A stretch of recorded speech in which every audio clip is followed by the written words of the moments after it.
Hi everyone, my name is Briley Funk. I'm currently a student at Grand Canyon University pursuing a degree in secondary education with an emphasis in history to hopefully one day become a high school history teacher.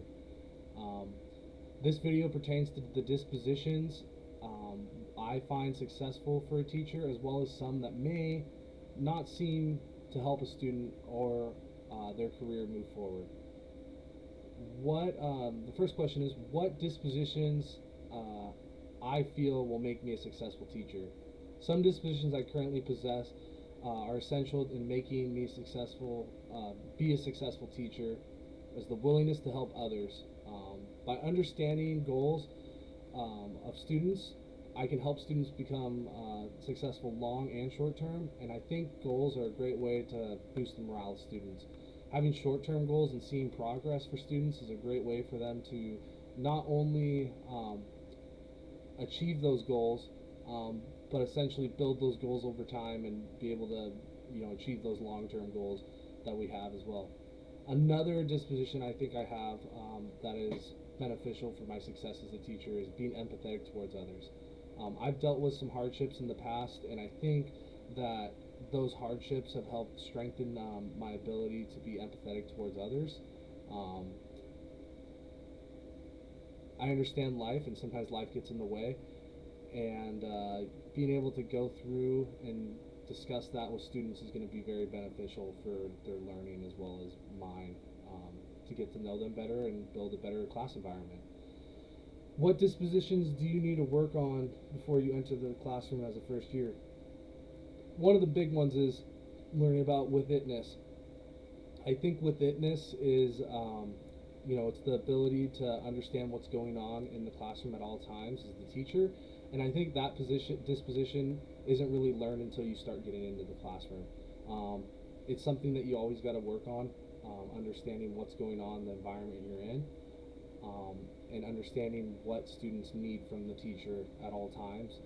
So that's something I feel like a teacher's always going to have to work on. But for me, not being a teacher yet and going to start student teaching soon, I think that's a very important disposition. Another one that's important is being able to communicate to large audiences.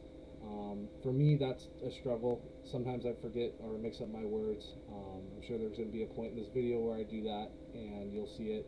So getting through those motions and figuring that out is going to be a big challenge for me. But I think I can overcome it, and it will be a great success when I'm done. Another attribute. What are some attributes a professional educator should have? Um, is the next question I answered. I think for a professional educator to be effective, they must have communication, listening abilities, adaptability, and they need to be able to collaborate with others. I think these four skills make up the foundation of what makes a good educator. If you're lacking in one or the other, I don't think that teaching is right up your alley. If you don't think you can collaborate or listen to others' wants and needs, I don't think you're in the right field to study. And that could be for a number of reasons, but mainly you're here to help kids and help them get through their struggles and needs, as well as teach them.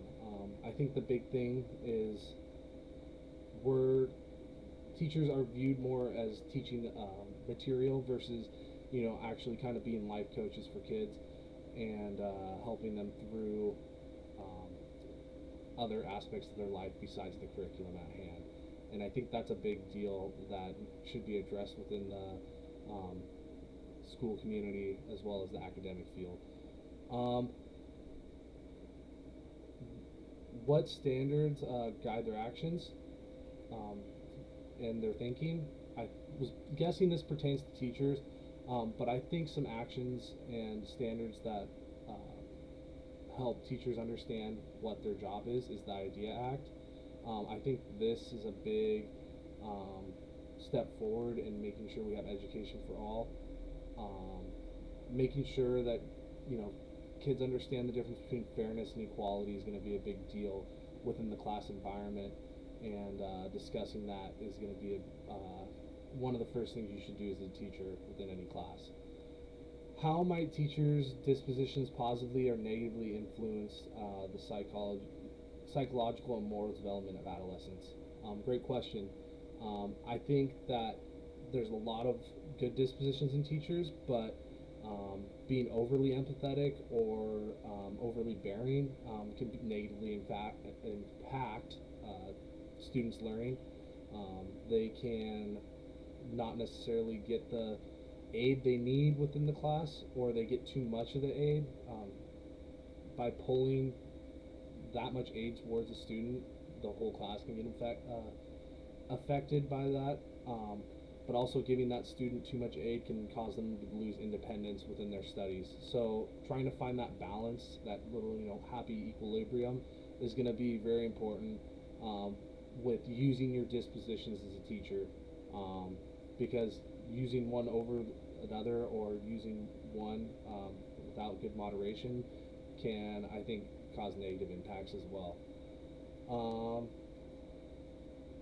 How will I uphold expectations of the profession, including code of ethics, professional standards of practice, and relevant laws and policies?